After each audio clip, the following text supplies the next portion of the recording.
versículo de número 15. Durante a noite a gente vai tentar discorrer por todo o capítulo 13, mas queria ler com você a partir do versículo 15. E a gente vai ler até o versículo de número 18. Obrigado. Daniel capítulo 3, versículo de número 15. Amém? Vamos juntos? Você conhece essa história, eu tenho certeza, né? Desde a escolinha dominical. Eu nunca participei da escolinha dominical, né? Deus me deu essa graça. Cheguei aqui, já não cabia mais na Unibrac, né? Mas eu tenho certeza que a grande maioria conhece a história aí de cabeça. Vamos lá.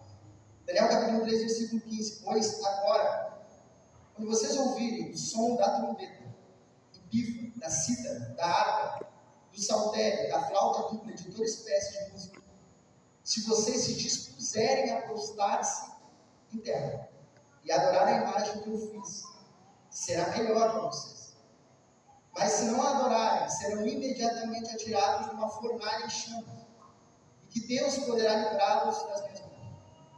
Sadraque, Mesaque e Abdinego responderam ao rei: ó Nabucodonosor, não precisamos defender-nos diante de ti. Se formos atirados na fornalha em chamas, o Deus a quem prestamos culto pode livrar-nos, e Ele nos livrará das tuas mãos, rei. Mas se Ele não nos livrar, saiba, ó rei, que não prestaremos culto aos teus deuses, nem adoraremos a imagem de ouro que mandastes erguer. Amém? Feche seus olhos, vamos orar ao Senhor mais uma vez. Pai, nós chegamos à tua presença nessa noite mais uma vez. E o Senhor, eu desejo do nosso coração, né, que a tua presença se faça cada vez mais em nosso lugar. Nós precisamos ouvir o teu Espírito Santo. Esse é o clamor da nossa alma, esse é o clamor da alma de qualquer ser humano, Senhor. Nós viemos aqui para sentir a tua presença, nada mais do que isso. As escrituras estão abertas, a tua palavra foi dita, Senhor, que tu possa fazer fluir, Senhor, daquele trono. Palavras que tocam o coração de todo aquele que está disposto a receber. Nós tocam nossas vidas, nos prende nesse lugar, nos conecta nesse ambiente aqui, Senhor, nos faz querer permanecer, nos faz querer compreender. Nós precisamos, como já foi dito aqui em cima, Senhor, ser transformados, renovados, ficar mais próximo da tua presença. Fala conosco através da tua palavra, em nome de Jesus. Amém? Amém? Meus irmãos, eu me puxei um pouquinho, tentei fazer, será que eu sempre tentei enfeitar, cheio de graça, né? Cheio de graça.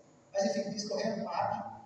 Eu aprendi que quanto mais formas a gente, quando a gente tenta aprender algo, quanto mais sentidos a gente apura, mais facilidade a gente tem de lembrar, né? Então a gente ouve, a gente lê, e se a gente puder enxergar também, ali vai andar um pouquinho de acordo com a palavra, a gente consegue memorizar um pouco mais, assim eu sou. Então eu fiz uma arte ali, daqui a pouco a gente vai começar a passar ela, mas eu queria falar um pouquinho sobre fidelidade nessa noite, né? E quando eu fazia a minha leitura bíblica essa semana, lá quarta-feira, quinta-feira, eu estava nesse texto justamente aqui em Daniel, capítulo 3, e é um texto que era aqueles que a gente sabe de cabeça, a gente conhece toda a história, né? E Deus, Ele me prendeu nesse texto, Ele me prendeu nessa história aqui, talvez porque eu nunca tenha passado pela experiência do carro, não sei, nunca ter ouvido as professoras falar. Deus falou comigo e me prendeu nesse texto. E sexta-feira, quando o pastor Ronaldo ele entrou em contato comigo, antes de ontem, pedindo para trazer a palavra aqui, o Senhor ele despertou no meu coração para poder compartilhar aquilo que Ele falou comigo, aquilo que Ele trouxe ao meu coração. E eu confesso para vocês que, para mim, ao meu ver, são dias difíceis de pregar essa palavra. São dias difíceis de falar sobre isso. Talvez no passado, os nossos irmãos tivessem um pouquinho mais de facilidade.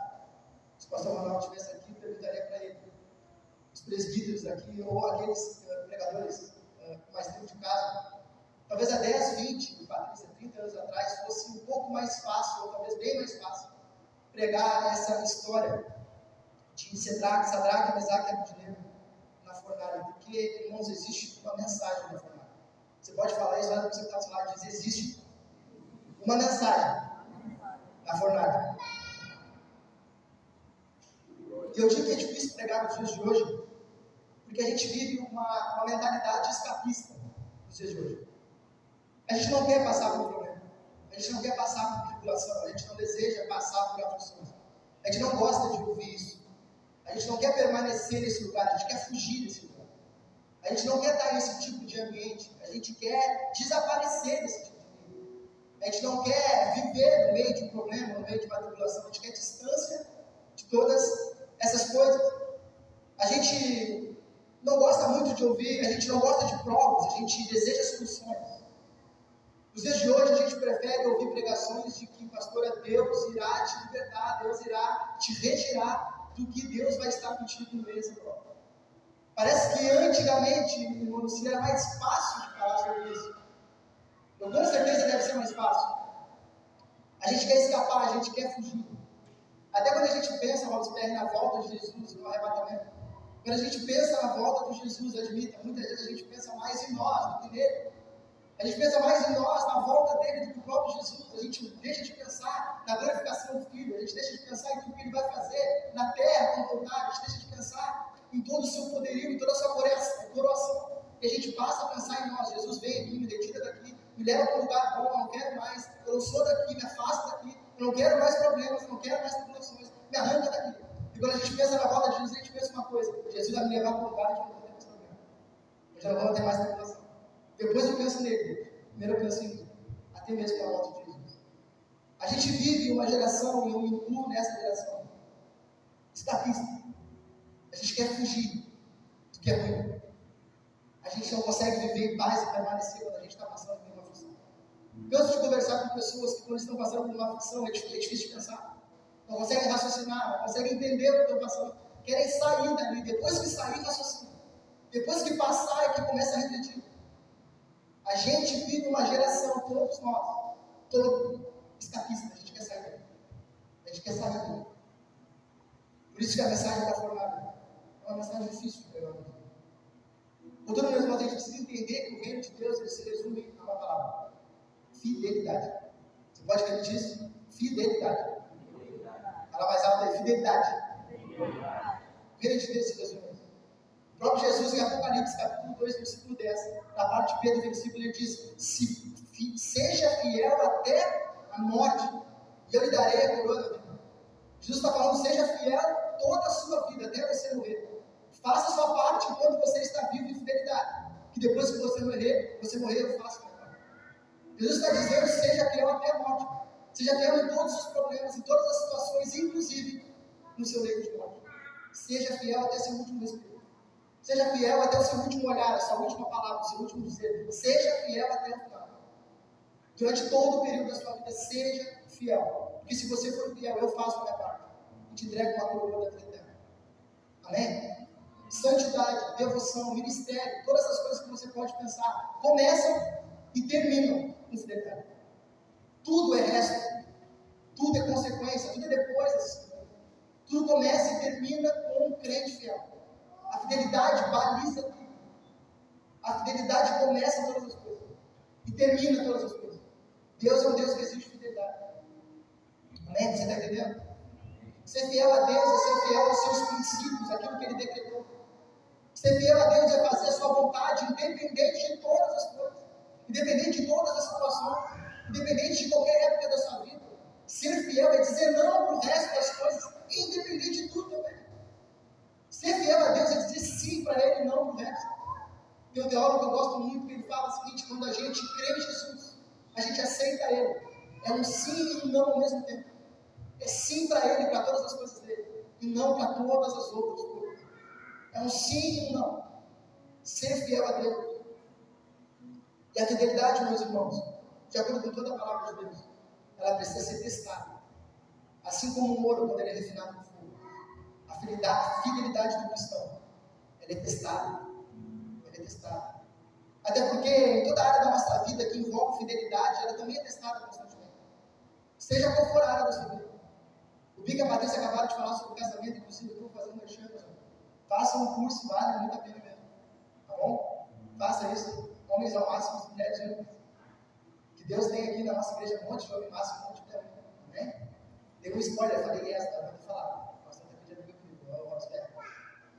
E toda a área da nossa vida, ela que envolve fidelidade, ela é testada constantemente. O Bica aqui falou de casamento. A fidelidade do homem com a sua esposa, ela é testada pelos pés constantemente.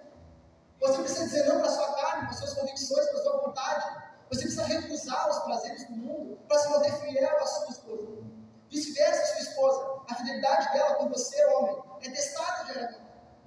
precisa dizer não para as suas vontades, para a sua natureza carnal, para tudo que a sua mente imagina. Ela precisa dizer não para isso tudo todo o tempo e se manter fiel. A sua fidelidade no seu serviço, para que você seja um empregado correto. A sua fidelidade é testada o tempo todo com seus filhos, com seus pais, com seus amigos, com a sua igreja, com o seu pastor, com seus líderes. A sua fidelidade é testada o tempo todo. E a nossa fidelidade com o Senhor também é testada. E a palavra de Deus fala isso toda hora. Você está entendendo? Porque com Deus, meus irmãos, a gente pode até aparentar, pastor. A gente pode até fingir uns para os outros. Mas com o Senhor, a nossa fidelidade com Ele, a gente não tem mesmo. A gente não tem como ser dois com o Senhor. Porque quando a gente pega uma régua para medir as pessoas, a gente pode, como imperfeitos que somos, até pegar réguas diferentes para medir pessoas diferentes. Talvez no caso da sua classe social, a régua é diferente. Talvez por causa da sua beleza, da sua capacidade, da sua maneira de falar. Se a pessoa é alegre, se a pessoa é mais triste, ou mesmo jeito. Eu gosto da maneira que o Pablo fala quando prega, eu não gosto do Pablo. A gente começa a ter vários tipos de regras, mas quando Deus mede a fidelidade das pessoas, não importa o teu carro, não importa o teu dinheiro, não importa o teu tempo de casa, é uma regra para todo mundo. Deus passa o pente fino e Ele julga quem é fiel, quem não é fiel. Isso é muito sério.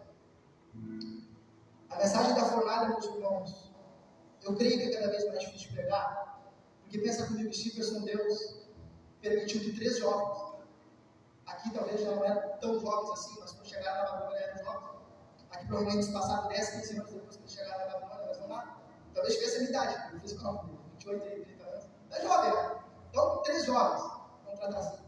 Esses 3 jovens, Deus permitiu que eles entrassem em uma fornalha ardente. Pasmem, sendo fiéis a Deus. Pasmem, honrando a Deus. Pasmem, não se curvando ao mundo. Deus permitiu que eles entrassem em uma fornalha ardente. Por isso que a mensagem não é tão fácil para nós. Para aqueles escapistas. Não é fácil. A Bíblia diz em 1 Pedro, versículo 1, versículo 7, assim acontece para que fique comprovado que a fé que vocês têm é muito mais valiosa do que o ouro que perece mesmo quando ele é refinado pelo fogo. Deus permitiu que 3 jovens entrassem em uma fornalha, se repetir a história do ouro que precisava ser refinado pelo fogo. E a Bíblia mostra isso o tempo todo, desde o início da criação. Homens e mulheres sendo refinados como ouro no fogo. Deus testando a fidelidade dos homens. Ninguém escapa. Ninguém escapa da fidelidade ao Senhor. É isso que a Bíblia fala durante toda a história. Homens e mulheres fiéis ao Senhor, sendo refinados pelo fogo, inclusive para o assombro de muita gente, sendo fiel até a morte. Atos mostra a história do primeiro mártir. Deus não livrou Estevão quando ele foi morto apedrejado. Deus não levou Tiago quando ele foi morto decapitado. A Bíblia diz em Apocalipse capítulo 6, durante a grande tribulação, o quinto selo é quebrado no livro que está na mão do Cordeiro. Então o apóstolo João olha para o céu e ele vê almas clamando embaixo do trono de Deus e perguntando até quando vai tardar a sua volta. E o Pai responde: espere mais um pouco de tempo, porque ainda precisa que irmãos alvejados pelo sangue do Cordeiro morram, assim como vocês. A Bíblia fala durante toda a sua história de homens e mulheres que foram testados, que foram fiéis até o seu ato de morte, até o final. Hernandes Dias Lopes conta algo que eu gosto muito. Ele fala: o mais importante não é viver, mas ser fiel a Deus. Mais importante do que viver é ser fiel ao Senhor. A gente vive, meus irmãos, em tempos de decisões. A pregação ela não tem nada a ver com o carnaval, mas esse exato momento existem milhares de pessoas na praia da nossa cidade se curvando a coisas que Deus detesta.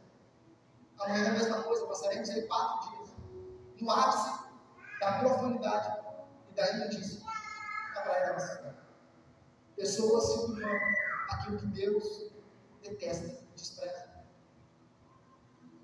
Às vezes o Senhor precisa nos lembrar de algumas coisas. Eu queria dizer para você que talvez essa mensagem de hoje seja a resposta para muitas das suas perguntas. Porque quando eu parei de ler o capítulo 3, Deus começou a responder um monte de coisa que eu passei na minha vida. Eu comecei a entender porque existe uma mensagem na fornalha. Você pode falar de uma pessoa aí para acordar? Vida no meio. Existe uma mensagem na fornalha. Mas eu preciso te fazer uma pergunta. Algumas antes de a gente continuar aqui. Até onde a tua fidelidade ela é capaz de ir? E olha para mim. Não te desconecta.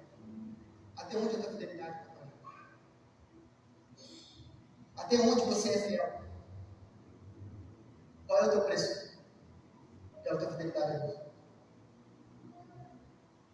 Até onde vale a pena ser fiel? Até onde vale a pena ser fiel?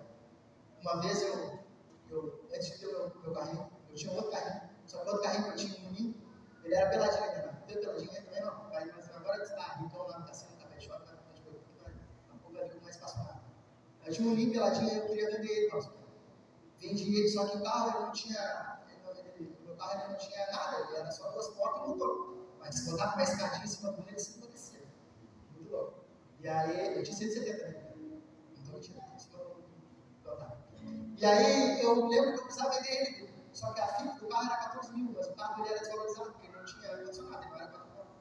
E aí, todo mundo que me oferecia um valor abaixo. Sempre quando eu ia falar com alguém que entendia, falavam assim para mim: tem que ver se vale a pena.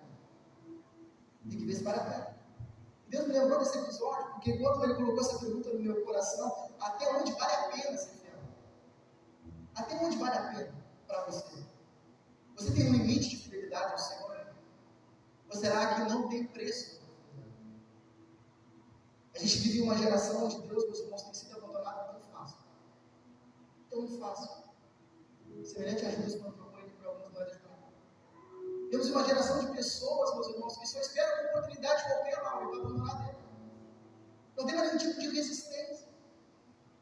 Qualquer dificuldade que aparece é o suficiente para abandonar e virar as costas para Ele. E Deus precisa de homens e mulheres que se levantem como um profeta na sua geração para dizer que Deus exige fidelidade, exige devoção, exige presença. Que Deus possa te usar na sua geração para se levantar como uma voz profética. Quem é você nisso tudo? Ai, meu Deus. Eu vou contextualizar rapidamente com você aqui. A Babilônia, ela montou um cerco de Judá e ela conquistou Judá. Quando ela conquistou, depois de um tempo, o rei Nabucodonosor, ele mandou buscar alguns jovens de Judá. Dentre esses jovens, Daniel, Misael, Ananias e Azarias. Tinham cerca de 15, 16 anos, foram pegos de Judá e trazidos para a Babilônia. O rei Nabucodonosor havia exigido que esses jovens precisavam ter boa cultura, precisavam ser inteligentes, de boa aparência. Não sei o que Nabucodonosor quis dizer, acho que queria jovens bonitos, né? Jovens de boa aparência e com capacidade para aprender toda a história da Babilônia, porque eles iriam servir na mesa do rei. Então Daniel e esses 3 jovens são chamados e eles passam por um treinamento intensivo de 3 anos. Após esses 3 anos, eles então passam a servir na mesa do rei. Em Daniel capítulo 2, o rei Nabucodonosor ele tem um sonho.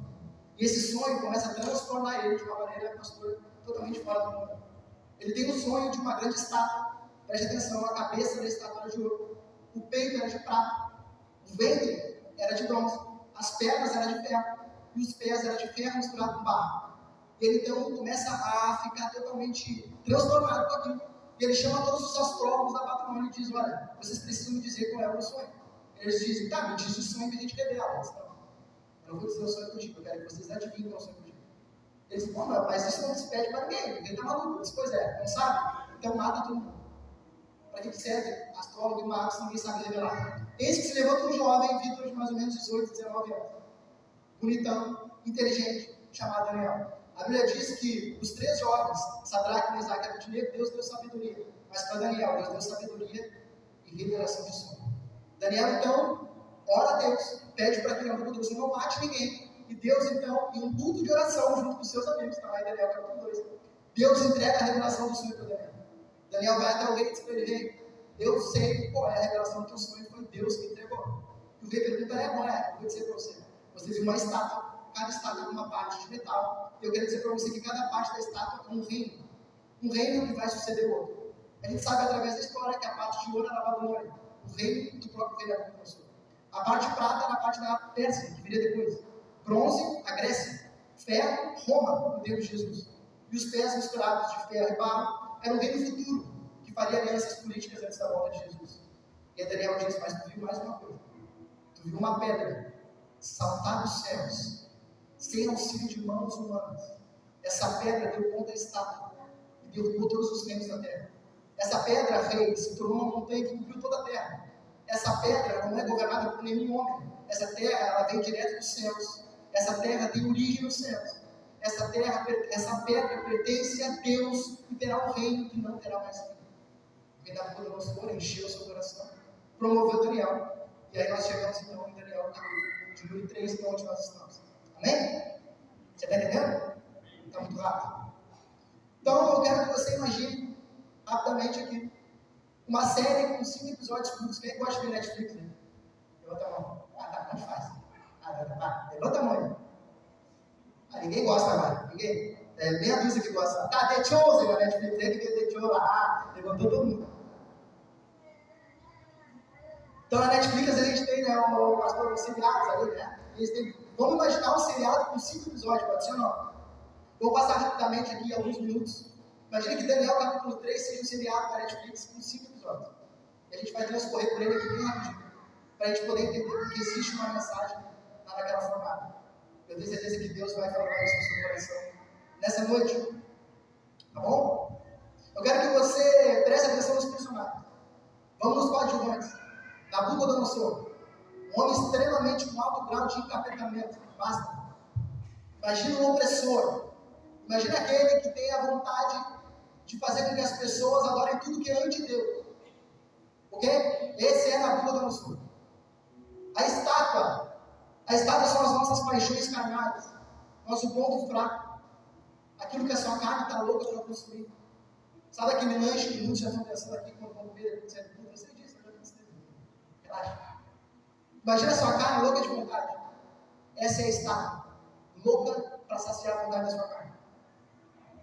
A fornalha são as aflições que Deus nos permite passar para testar a nossa fidelidade. O ouro sendo forjado.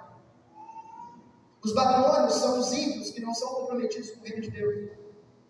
Os 3 jovens é o crente fiel, o crente que não se vende, que não muda, que tem convicção, que meio a tentação ele não desiste. E agora eu quero apresentar para vocês o personagem principal, o quarto homem da fornalha, Jesus Cristo, aquele que disse que estaria conosco até a consumação do século. Eu disse para você que era uma série, né? Mas eu vou dar uma spoiler para você. Vale a pena ser fiel até o final. Você pode dizer isso para você que está do seu lado, vale a pena ser fiel até o final. Vamos lá? Vitor, pode passar aqui, por favor. Primeiro, a proposta. Do versículo 1 ao versículo 7, a Bíblia diz o seguinte: o rei Nabucodonosor, ele mandou construir uma estátua de 30 metros, por 3 de largura, toda de ouro. Ele mandou então que seus oficiais viessem de todas as nações e se prostrassem, assistissem àquela cerimônia e se prostrassem perante aquela estátua. A gente não sabe que estátua era essa, não tem como saber se era do próprio rei, não era comum na Babilônia os reis seriam adorados. Podia ser do próprio rei Nabucodonosor, podia ser do deus Marduk, podia ser do deus Nabuca, era um deus babilônico. Mas enfim, o rei Nabucodonosor mandou construir aquela estátua. Ele era um rei obstinado, um rei narcisista. Se no sonho anterior, Daniel havia revelado que apenas a parte da cabeça era o reino da Babilônia de ouro, agora ele diz, é só a parte da cabeça? Então é o seguinte, manda construir uma estátua de 30 metros aí, toda de ouro. Não tem esse papo de outros reinos aí. O reino é só da Babilônia, manda construir tudo de ouro. Para todo mundo ver que só tem um reino, eu. Imagina um rei obstinado, narcisista, dono do eu. Esse era o rei Nabucodonosor. E em seguida o seu arauto avisou que existia uma ordem. Existia uma ordem. Assim que ouvissem o som da música, todos deveriam se prostrar e adorar aquela bela imagem. Está aí a proposta. Se prostrem todos para aquela imagem de 30 metros. E quem não se prostrasse seria jogado em uma fornalha ardente imediatamente. Por isso, logo que a música tocou, todas as pessoas seguiram o protocolo e se ajoelharam perante aquele ídolo. Eu quero falar uma coisa para você. Sempre haverá propostas sedutoras. Sempre haverá. Sempre. Ninguém escapa de uma proposta vendida do inferno para você se prostrar perante as coisas do mundo. Ninguém está livre de receber ofertas sedutoras para fazer você se afastar do caminho de Deus. Todos os dias as propostas chegam, meus irmãos, o diabo é sujo. Fica falando isso, né? O diabo é sujo. O rei construiu uma estátua linda aos olhos de todos os homens. Era uma estátua toda cheia de ouro, era uma estátua que tinha até música, musiquinha bonitinha e tal. O pessoal se emocionar. O diabo ele surge, ele faz tudo que a sua carne deseja para ser encantado. O diabo sabe exatamente qual é o teu ponto fraco, a fome da tua carne é o teu ponto fraco. E aquela estátua era isso que simbolizava. O diabo ele surge, ele joga da pior maneira possível com você. O diabo ele investe caro nisso. Ele é uma estátua de acordo com a sua vontade. Uma outra questão que eu quero falar com você é que a fidelidade, meus irmãos, ela tem um custo alto. Ser fiel a Deus nos levaria para aquela fornalha. Ser fiel ao Senhor levaria aqueles jovens para dentro daquela fornalha. Fazer o mais fácil, fazer o que todos fazem, se livrar daquela aflição, mas pecar contra Deus. Olha que paradoxo, que loucura. Faz o que é mais fácil e me livro. Ou me mantenho fiel, independente da condição. Quantas pessoas têm se curvado com as imagens que Satanás tem aqui no mundo? O apóstolo Paulo falou que nos últimos dias a apostasia se levantava, o abandono da fé. Meus irmãos, mesmo com defeitos, mesmo ridicularizados, mesmo confrontados, permanecem fiéis ao Senhor. O Senhor reveste de dupla honra os fiéis. Que Deus levante na nossa geração pessoas que enfrentam tudo pelo Senhor, que não abandonam diante de qualquer situação. Tem pessoas fiéis ao Senhor aqui, não? Pessoas que não se prostram, independente do futuro do resultado. Vamos rápido aqui, vamos esperar no lugar comigo, passa por 12. Parte 2. Parte 2 da história. A acusação. É um dos primeiros episódios da Netflix. Espera. Bom. Só que aí, depois disso, depois de dizer que iam ser jogados na fornalha, se não se frustrassem, alguns astrólogos do rei, que também com um grau de capetamento grande, alto, que não tinham nada para fazer, eles então viram que alguns judeus não se prostraram diante daquele ídolo na Babilônia. Em vez de eles então ir lá perguntar ou tentar aprender, eles foram imediatamente contar ao rei, denunciando, lembrando do seu decreto, que era de jogar na fornalha dentro aquele que não se prostrasse. E eles disseram: olha, rei, alguns judeus que você colocou para administrar a província, deu nome, Sadraque, Mesaque e Abednego, não se prostraram diante da estátua que tu. E você disse que quem não fizesse isso iria morrer na fornalha dele. Eu não quero dizer uma coisa para você: quem tem honra incomoda quem não tem. Quem tem honra incomoda quem não tem. Aqueles meninos não falaram nada. Aqueles meninos não confrontaram nada. Aqueles meninos apenas se rejeitaram a pecar contra o seu Deus. Mas quem tem honra incomoda quem não tem honra. E aqueles que se sentiram incomodados por verem 3 jovens honrados, foram e não foram falar com eles para entender o que estava fazendo. Eles foram direto na fonte para matar aqueles jovens. O nosso compromisso não é com o sucesso. O nosso compromisso não é com as bênçãos. O nosso compromisso é com a fidelidade a Deus. Aqueles jovens discordaram de todos, preferiram morrer do que pecar. Meus irmãos, a fidelidade não é para ganhar com Deus. A nossa fidelidade pode nos levar a fornalhas. A nossa fidelidade pode levar a cova de leões. A nossa fidelidade pode nos levar a prisões, pasmem, até a morte. O mundo tem uma fornalha ardente para todos aqueles que não seguem seus ídolos. A fornalha de ser desprezado, de ser ridicularizado, de ser ofendido, de ser afastado, de ser debochado. Você está entendendo? Então vamos passar na história. Episódio 3, parte 3. Depois da proposta de se tornar, depois de serem acusados, a ameaça.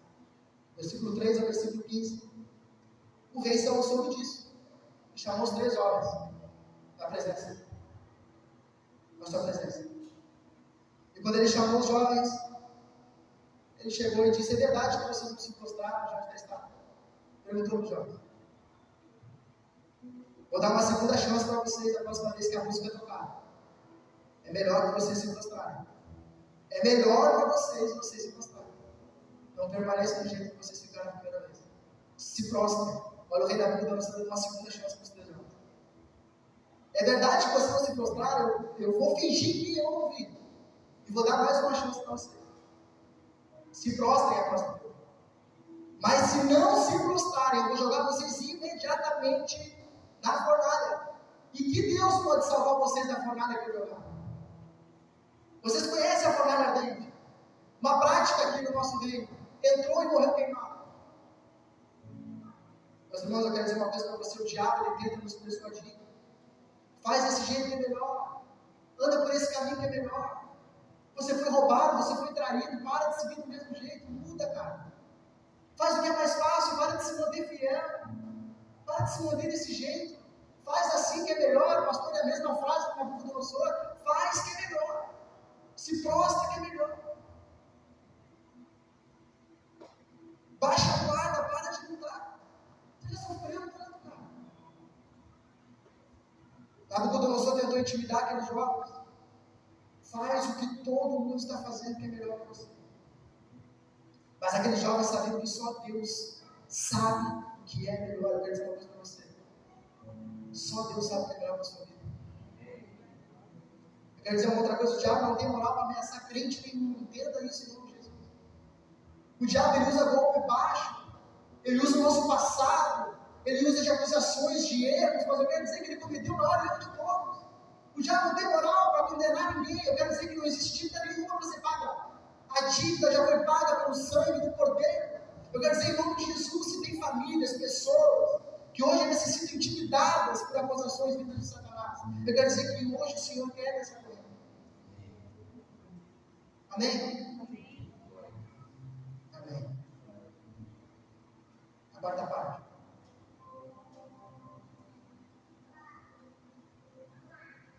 A convicção. Eu chego perto, filho. Até porque o meu chefe. Mas eu vou falar com ele. Então aqueles homens responderam. Depois de ouvir, imagina se você está na Babilônia e tem um forno te esperando. E o rei te chama. E diz para você, é melhor, te prostra. E agora é a primeira vez daqueles jovens falar. E aqueles jovens responderam, eu não preciso me defender diante de ti. Eu não preciso te falar nada. Sabe por quê? Porque se tu me jogar na fornalha ardente, o meu Deus, ele pode me tirar. Mas ele pode não me tirar de lá. Se ele não quiser me tirar de lá, não tem problema nenhum. Eu não vou me prostrar. O rei, a Bíblia diz que o rei ficou extremamente enfurecido. O rosto dele se transtornou quando ele viu isso. E ele mandou a fornalha ser aquecida 7 vezes mais. Amarrou aqueles 3 jovens. E aqueles 3 jovens começaram a ser carregados porque não fizeram nada de errado. Simplesmente por serem fiéis ao Senhor. E foram começar a ser conduzidos para aquela fornalha. Sabe o que eu imagino? Esse louvor não existia. Mas eu imagino que eles, quando eles começaram a andar em direção àquela fornalha, eu acho que na mente deles, no coração deles, eles conversavam parecido com isso. Algo parecido com esse louvor. Vou tentar ensinar essa língua. Se Deus quiser. Pode estar comigo?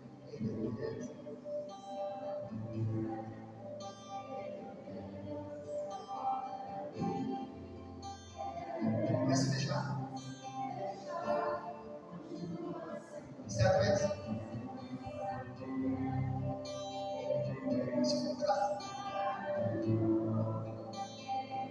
Se tudo der certo, imagina eles indo. Se não der, a gente morrer lá. Eu não adoro. Eu adoro ter partido. Eu adoro por quê? Haja.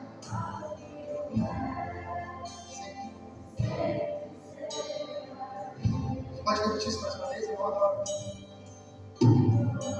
Olha o que você está dizendo. Não é pelo que me faz. É pelo que acha que eu quero.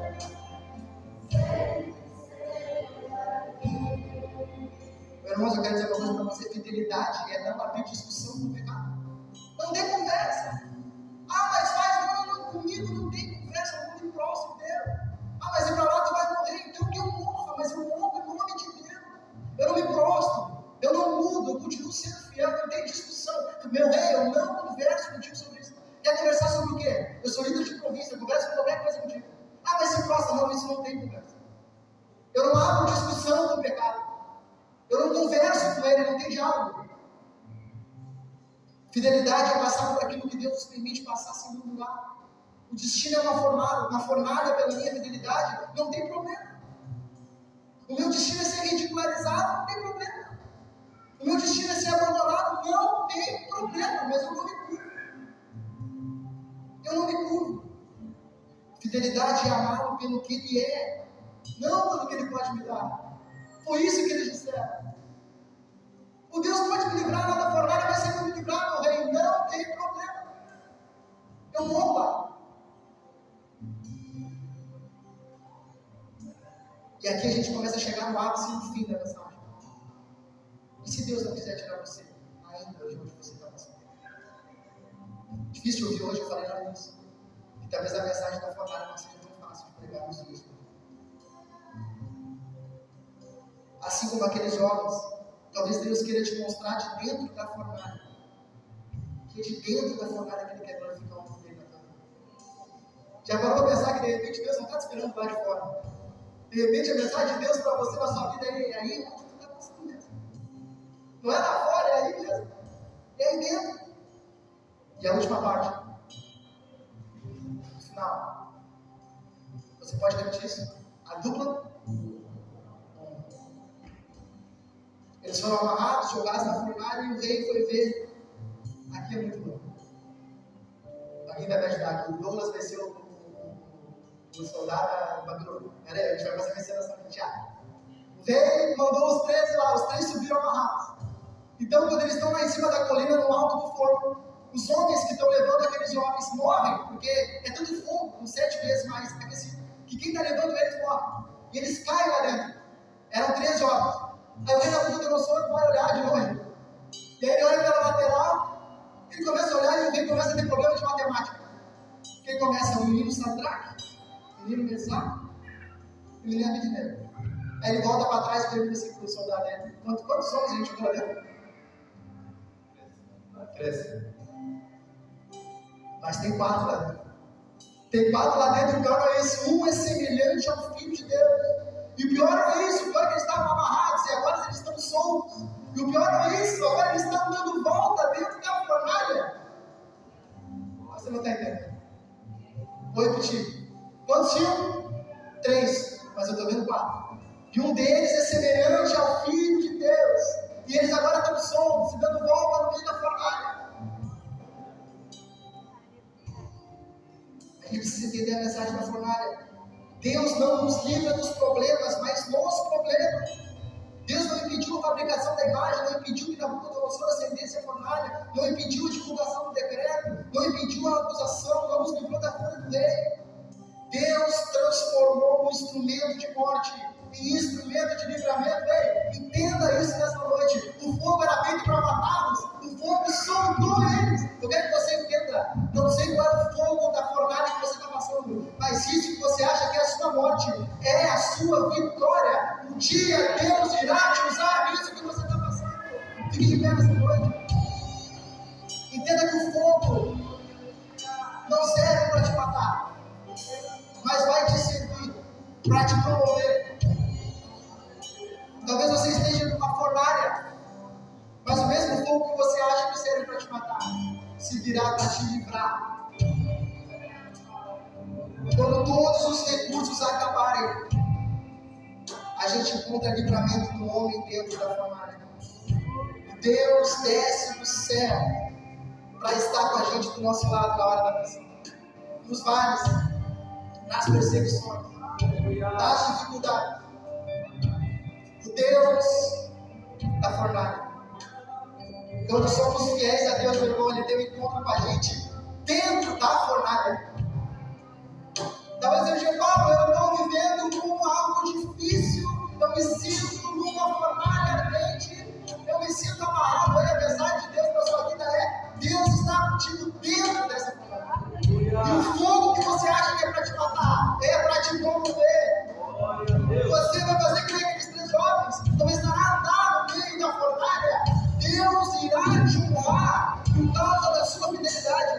o mesmo lugar do calor da prova, é o mesmo lugar da comunhão íntima com Jesus. Está passando por prova, é nesse lugar que o homem da fornalha nasce. Vamos cantar essa música para vocês. Se Deus fizer, Ele é Deus. Se não fizer, Ele é Deus. Se a porta abrir, Ele é Deus. Mas se fechar, continua sendo Deus. A bênção Ele é Deus. Começa a perceber o lado do homem da fornalha de você.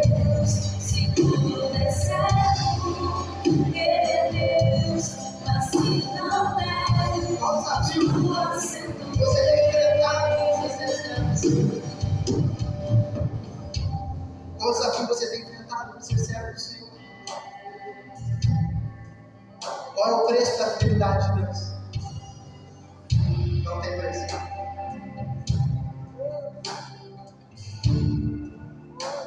Você está abençoado nessa noite? Poderia fazer um teologia aqui com os outros que estão orando. Deus abençoe a sua vida, a sua casa. Eu quero que você saia daqui dentro hoje, que é de dentro da fornalha o Senhor se faz presente na nossa vida. Amém? Vamos aplaudir o Senhor.